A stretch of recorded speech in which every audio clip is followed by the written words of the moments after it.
Olá, sejam muito bem-vindos ao videocast HPV Sem Tabus, uma iniciativa da Associação MOG, Movimento Oncológico Ginecológico, com o apoio da MSD Portugal. Eu sou a Paula Castanho e sem tabus vamos falar do vírus do papiloma humano de forma simples, sem estigmas nem preconceitos. O HPV é responsável por um elevado número de infecções. É preciso saber como nos pode afetar este vírus. Aproveite para subscrever o canal e partilhar com quem possa precisar desta informação. A MOG está também presente nas redes sociais, no LinkedIn e no Instagram. Para me acompanhar nesta conversa, quero convidar o Dr. João Dias Ferreira, especialista em Medicina Geral e Familiar, e Cláudia Fraga, presidente da Associação MOG. Sejam muito bem-vindos. Dr. João Dias Ferreira, estima-se que 80% das pessoas tenham contacto com o vírus do papiloma humano em algum momento das suas vidas. Como é que se transmite o HPV e o que é que devemos saber sobre este vírus? De facto, o HPV muitas vezes ao longo dos anos foi um pouco negligenciado porque temos outras doenças infecciosas que se calhar foram a nível político mais postas em primeiro lugar, mas depois percebeu-se efetivamente do impacto que o HPV tem na população, em particular em Portugal. A principal via de transmissão do HPV ocorre por via sexual, contacto de mucosas, nomeadamente a nível da orofaringe, pênis, canal anal e na vagina, que depois, em contacto com o colo do útero, dá muitas vezes as chamadas alterações do colo do útero, por isso é que temos um programa de rastreio nesse sentido. E nesse sentido é muito procurado? A população está sensibilizada? A população vai estando sensibilizada. Isto, temos picos em tudo o que acontece em saúde, mas também parte muito de nós e dos nossos parceiros de informar a comunidade do que é o rastreio e para que é que ele serve. Temos pessoas que nos procuram espontaneamente porque viram campanhas na televisão ou noutros meios de comunicação, ou mesmo na própria consulta tiram dúvidas com o seu médico de proximidade, nomeadamente o médico de família na minha situação, e nesse sentido depois há uma explicação sobre o que é e o que é que o rastreio permite detectar de forma às pessoas estarem mais protegidas e também fazermos aqui alguma prevenção para o futuro. E como é que se comporta no nosso organismo este vírus que acaba por ser tão maléfico? O vírus tem, apesar de a maior parte dos contactos serem no início da vida sexual, muitas vezes estima-se que entre os 15 e os 25 anos é quando há uma grande presença ou um grande contacto com o vírus e pode haver variadas ações que este provoca. Este pode ficar alojado nas células destes locais que eu falei anteriormente, em que não se manifesta de maneira alguma e a nossa própria imunidade consegue combatê-lo e retê-lo e não provocar, digamos assim, uma infecção ativa.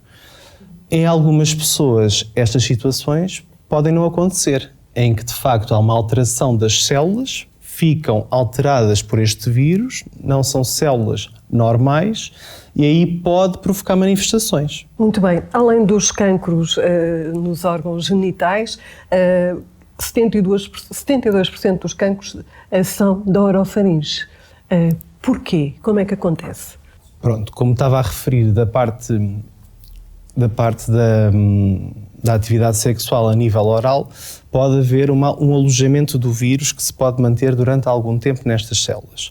Depois existem outros agressores na orofaringe que podem, de facto, potenciar a ação do vírus e causar, de facto, depois a doença no futuro. Nomeadamente o álcool? As bebidas alcoólicas são um dos fatores de risco que podem potenciar o efeito do HPV e principalmente também o tabaco, porque o tabaco faz de certa forma, uma abrasão ou um contacto com as células que lhes causa alterações e, estando estas alteradas por um vírus, pode potenciar o aparecimento da doença na orofaringe e, potencialmente, no futuro, o cancro. O cancro. Entre os mais de 200 tipos de HPV já identificados, existem alguns de maior risco. Exatamente. Para provocar doença que é transmitida a nível sexual, Existem cerca de 40 estirpes, mais ou menos, vão sendo todos os dias identificadas estirpes diferentes, mas geralmente são 40, em que depois podemos dividi-las em alto risco e em baixo risco, sendo que do alto risco os principais são o HPV 16 e o HPV 18, em que nas situações de alto risco e nas situações também de cancro, podem estar expressos em 70% destes casos, em 70% a 75%. Portanto, são os principais. Mas não podemos negligenciar os outros. Claro nunca. que sim. Cláudia Fraga é presidente da MOG. Na associação existem várias mulheres com cancros ginecológicos associados ao HPV. Qual é a média de idades destas mulheres? A maior incidência está entre os 35 e os 55 anos, o que não quer dizer que não haja abaixo desta idade, e está a aumentar muito acima desta idade a incidência também. O Programa Nacional de Vacinação inclui as mulheres já até aos 34 anos, mas, e por isso a incidência está a aumentar também acima desta idade.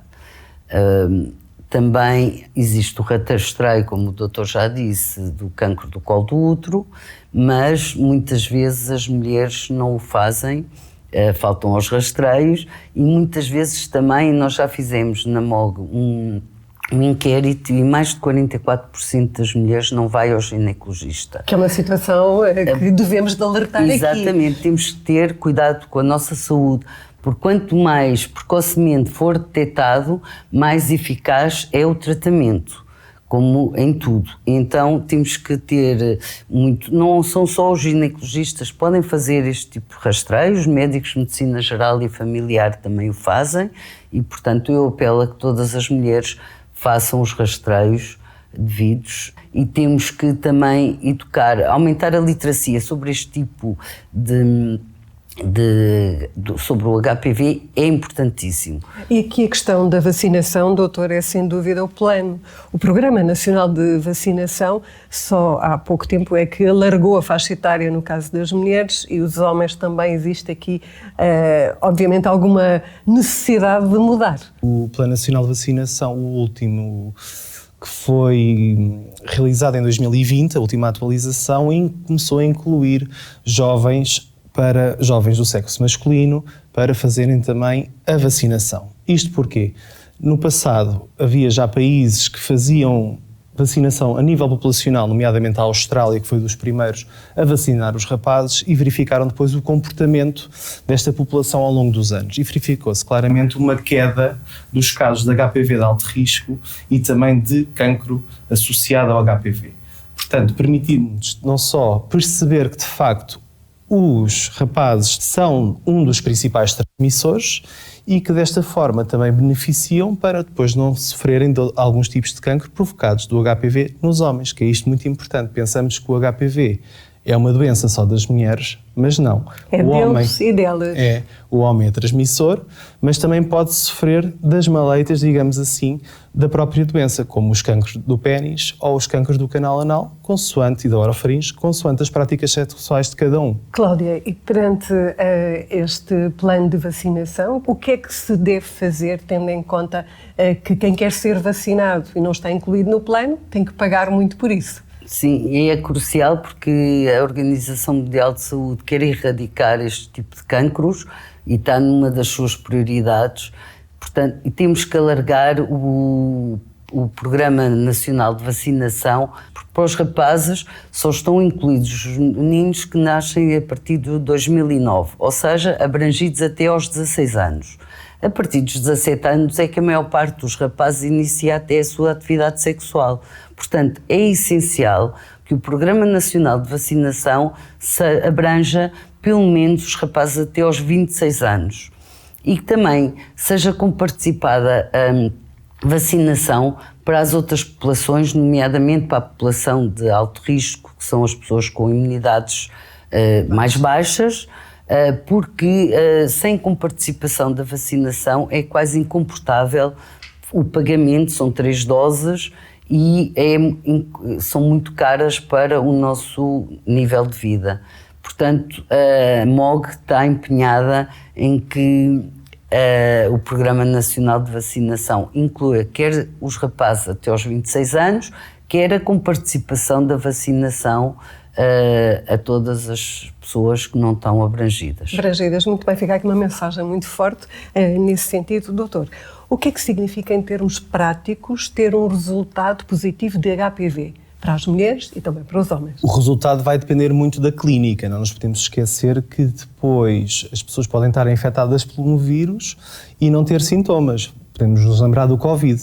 Por isso é que fazíamos às vezes alguns rastreios para permitir que conseguíssemos fazer algumas coisas, nomeadamente acesso a locais públicos. Aqui acaba por ser um bocadinho isso, que é uma pessoa que está infectada pelo vírus é uma pessoa para manter em vigilância. Se a pessoa não tem sintomas, é uma pessoa para manter uma vigilância mais apertada, porque sabemos que ao fim de algum tempo pode haver alterações e provocar doença no futuro. E normalmente as pessoas que têm um teste de HPV positivo têm que ter uma vigilância muito mais regular. A manifestação pode acontecer ao fim de quanto tempo? O período de incubação do vírus para provocar depois alterações e mesmo assim sintomas não está bem esclarecido. Há várias teorias, pode ir até 6 meses, desde o início da infecção, ou mesmo ser por um período mais alongado. Portanto, não temos muito bem a certeza do comportamento do vírus em cada hospedeiro, ou seja, em cada pessoa diferente. Cláudia, os sintomas são, em alguns casos, silenciosos, mas nem sempre. As mulheres, muitas vezes, em alguns tipos de cancro, têm manifestações. Sim, neste tipo de cancro, sobretudo o cancro do colo do útero, muitas vezes há hemorragia, o que alerta a mulher exatamente para ir ao médico. Também da vulva existem verrugas provocadas pelo HPV, o que é um sintoma que também alerta a mulher, e mesmo do pênis também há verrugas a nível do pênis.